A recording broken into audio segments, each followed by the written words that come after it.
Bank অ্যাকাউন্টে টাকা রাখা যাবে কি? রাখেন।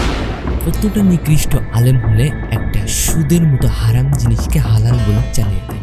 হারাম বললে হারামের দলিল দিতে হবে। জি ইনশাল্লাহ আমি অবশ্যই চেষ্টা করব সুদ যে হারাম তার দলিল দেওয়ার।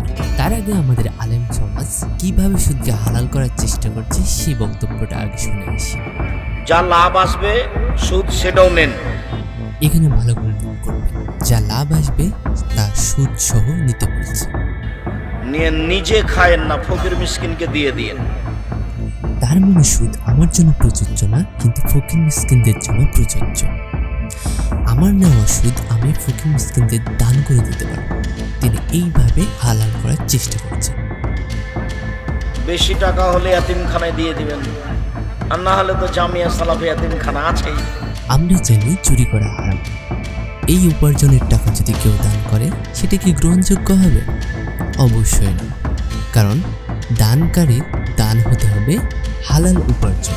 হারাম বললে হারামের দলিল দিতে হবে। হে ইমানদারগণ, তোমরা যদি সত্যিকারের মুমিন হয়ে থাকো তাহলে সুদের যা বকেয়া আছে তা তোমরা পরিত্যাগ করো।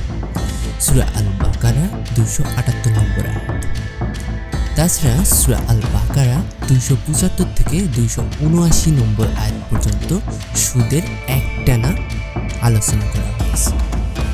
তোমরা কি তোমাদের আল্লাহকে ছেড়ে নিজেদের ধর্মীয় নেতা ও পণ্ডিতদের প্রভু বানিয়ে নিয়েছো, অথচ তোমাদের কাজ ছিল একমাত্র আল্লাহর ইবাদত করা? সূরা তাওবা 31 নম্বর আয়াত।